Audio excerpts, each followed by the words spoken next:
They say war never ends, that some echoes never fade. In the winter of 1944, deep in the mountains of Italy, soldiers began to hear voices at night, crying, whispering, calling their names from empty trenches. This is the story of Monte Cassino, where not every ghost was just a memory. It was January 1944, Italy, the heart of winter. The Allies were pushing north, inch by inch, through frozen mud and shattered villages. Standing in their way was Monte Cassino, an ancient abbey-turned-fortress. German troops had dug in deep across 4 defensive lines, using the mountain's height to rain down artillery on every advance. The fighting would last 4 brutal months. Over 200,000 men would clash there. But something else was buried in those hills, something older than the war. The soldiers weren't just battling Germans. They were battling fear, cold, hunger, and some said, things that whispered at night. First, it was just small things. Private Collins, a 19-year-old fresh from Liverpool, swore he heard someone whispering his name from the trenches behind him. But when he turned, no one was there. He laughed it off. So did the others. Just the wind, they told him. Or your nerves, mate. But then men on night watch began reporting the same thing. The sound of boots walking slowly through the mud, dragging at times like someone was limping. When flashlights swept over the noise, they caught nothing. No movement, no prints. One night, Sergeant Miller, a hardened veteran who'd fought in North Africa, came back to the bunker pale as a ghost. He said he saw a soldier standing completely still in the trench, not moving, not breathing, just watching. When he approached, the figure vanished into the dark, as if it had never been there. That same night, distant sobs echoed across the valley, soft at first, then louder. Some men assumed it was an injured German soldier, calling out in pain. At dawn they searched, nothing. No blood, no bodies, no enemy. But the sounds kept coming. Every night, around the same time, 2:37 a.m., the trench seemed to come alive. A cold wind would rush through, even when the air had been still all evening. And always that low moan, like a man crying just below the surface of the earth. Some stopped sleeping. Others refused night duty. And yet, no one could explain it. Was it exhaustion? Mass hallucination? Or were they truly not alone in those ancient ruins? It was a foggy night, thick and heavy, the kind that wraps around your body like wet cloth. The men had just finished reinforcing the trench near the old abbey ruins, where the fighting had been especially brutal. Private Reynolds, quiet, steady, never the type to panic, was assigned night watch. He took his post near what they called the silent sector, a stretch of trench that always felt colder than the rest. Locals had warned them to avoid it, but soldiers rarely get that choice. Reynolds never came back. At first they thought maybe he'd slipped away to relieve himself, or fallen asleep somewhere in the dugout. But after 20 minutes passed, then 30, panic began to spread. Sergeant Miller led a small team with lanterns to search the area. They found Reynolds' rifle leaning neatly against the trench wall, his helmet resting on the edge, undisturbed. But Reynolds himself? Gone. No signs of struggle, no blood, no footprints beyond his own. And strangely, the ground around his post was completely dry, untouched as if frozen in time. That night, no one slept. The next morning, command ordered a wider search. They combed the ruins, checked with other units, even sent a message across enemy lines under a temporary ceasefire. Nothing. He had simply vanished.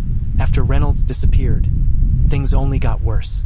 More men reported seeing figures standing at the edge of the trench, just beyond the reach of light. One soldier claimed he woke up with dirt under his fingernails and no memory of digging. Another swore he heard Reynolds whisper his name from the mist. And then, the voices grew louder. Now, even the officers couldn't deny it. Something was terribly wrong at Monte Cassino. The local legends. Long before the war, the people of Cassino told stories about that land. Stories the soldiers had always dismissed. Until now.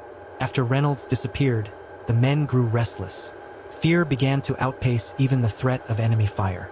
But it wasn't until Corporal De Luca, an Italian-American fluent in the local dialect, started talking to the villagers, that pieces of an old story began to surface. The elders spoke of La Trincia Maledetta, the cursed trench. According to them, back in World War I, an entire Italian unit had vanished in that same area, just like Reynolds. No bodies were ever recovered. Their gear was left behind. Their last letters never sent. The locals claimed the land had been haunted ever since. Worse still, the trench lay near the ruins of an ancient monastery, one that, legend said, had been desecrated centuries ago by invading forces. Some whispered that monks had been buried alive beneath its stones for defying a cruel warlord. Of course, most soldiers brushed it off. War brings death, and death brings ghost stories, they'd say. But even the skeptics began to pay attention when more signs started to appear. Tools moved on their own. Radios crackled with faint whispering, sometimes in Italian, sometimes in German, and sometimes in voices that sounded unsettlingly familiar. One night, Sergeant Miller woke up screaming. He swore he'd seen Reynolds standing at the end of his cot, soaked in mud, eyes hollow. And the locals? They started avoiding the area completely.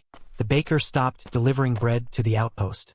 A priest who had once offered mass for the soldiers refused to set foot near the trench. "We told them," one old woman whispered to DeLuca, her eyes wide with fear. "You disturbed something that does not forget." For the soldiers of Monte Cassino, the war was no longer just with the enemy. It was with something far older and far more patient. The fog returns. It had been over a week since the last strange incident. The men were beginning to relax, laughing again, even talking about what they'd do when the war was over. The trenches, though damp and claustrophobic, started to feel oddly familiar. Routine brought comfort. Then came the fog. On a cold, moonless night, the mist rolled in thicker than ever before. It swallowed the camp, muffling sounds, blurring outlines. Guards on duty said they couldn't see more than a few feet ahead. Some joked it felt like being underwater. And that's when it started again. Faint at first. A low murmur like a conversation just out of reach. Then whispers, clearer this time. In Italian, in German, even in Latin. One soldier, Private Mancini, dropped his flashlight when he heard his dead brother's voice calling him by name. He swore it was the same teasing tone his brother used when they were kids. Another man said he heard footsteps behind him in the mud. But when he turned, there was nothing, just thick, unmoving fog. By 3 a.m., chaos had taken over. One soldier fired his rifle into the darkness, claiming he saw a silhouette standing motionless at the edge of the trench. Others reported glowing eyes blinking in the mist, hovering low to the ground. A medic, shaking and pale, claimed a shadow passed right through him, leaving him frozen for nearly a full minute. He couldn't breathe, couldn't even scream. The company's commander, Captain Rossi, tried to restore order, but even he admitted hearing what sounded like dozens of boots marching overhead. Problem was, they were underground.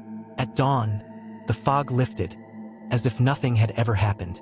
But something had changed. 3 soldiers were missing. No blood, no signs of struggle, just their gear left behind, neatly placed, almost respectfully. And carved into the wooden wall of one dugout was a message, written in shaky, uneven letters. "Siamo ancora qua." We are still here. The diary and the last night. Among the ruins of Monte Cassino, hidden beneath shattered stones and muddy earth, a discovery changed everything. During a rare moment of daylight, Corporal DeLuca was searching near the abbey walls when he stumbled upon an old leather-bound diary. Its pages were worn, stained by rain and dirt, but the ink was still legible. The diary belonged to a young Italian soldier named Marco Rossi, who had fought at Monte Cassino during the previous war. Marco wrote of strange noises, whispers from beneath the ground, shadows moving between the trenches, figures that vanished when approached. His final entries spoke of men disappearing, one by one, swallowed by the night. One passage stood out. "We are prisoners, bound by the curse of this land. The monk's wrath is not a myth. They guard these hills with a fury that even death cannot silence." And on the last page, scrawled in a hurry, "Tonight they come for me. I can hear the chanting from below. If anyone finds this, beware. The mountain remembers." When DeLuca shared the diary with the officers, some dismissed it. Others grew pale and uneasy. Could the horrors of Monte Cassino be more than scars of war? Had the spirits of the fallen been trapped, cursed to wander forever? The final night, February 11th, 1944. It was supposed to be a quiet night. A ceasefire had been whispered about, a brief pause in the bloodshed. The men took comfort in the idea, fragile as it was. But the mountain had other plans. Shortly after midnight, a deep hum rolled through the trench line. Not from artillery, something else. A vibration, presence. Men stood frozen in their boots as a cold wind surged through the valley. Even though the air had been still seconds before, Then, the voices returned, louder than ever, dozens of them, crying, screaming, speaking in broken fragments, English, German, Italian, Latin.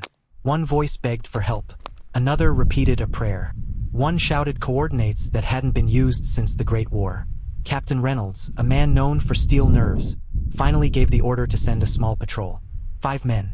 They entered the section near the abandoned German trench, the same area where the disappearances had happened before. 10 minutes passed, then 20, then the gunfire. It was frantic, wild, not a firefight, a panic. One soldier's scream cut through the fog like a blade. Then silence. Only one man returned, Private Ellis. He stumbled back alone, mud-caked, eyes wide and unblinking. He was shaking, muttering something no one could understand. When they tried to speak to him, he didn't respond.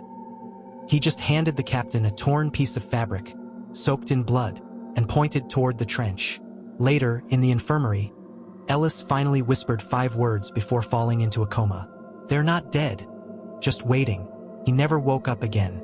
The official report claimed combat stress and friendly fire confusion. But everyone in that unit knew better. That night, something ancient had awakened beneath Monte Cassino, and it had taken what it came for, echoes that never fade. Monte Cassino would eventually fall. The abbey, once a symbol of faith and sanctuary, was reduced to rubble by Allied bombs. The battle ended. The armies moved on. The war, they say, was won. But some wounds never heal. To this day, veterans who served in the Italian campaign speak of Monte Cassino with a particular kind of silence. The kind reserved for things they can't explain. Locals still refuse to walk near the old trench paths after dark. Tourists who visit the rebuilt abbey report strange sensations. Cold spots, faint voices.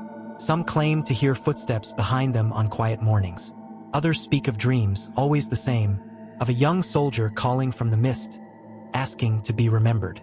No official documents ever mention what really happened to the missing soldiers. Their names appear on no memorial, but if you ask those who were there, they'll tell you, some ghosts don't haunt buildings. They haunt moments, places where fear and grief and death soaked too deep into the earth to fade. And Monte Cassino, that mountain, remembers. Not every soldier lost at Monte Cassino died in combat. Some were claimed by something older, and perhaps they still wait below.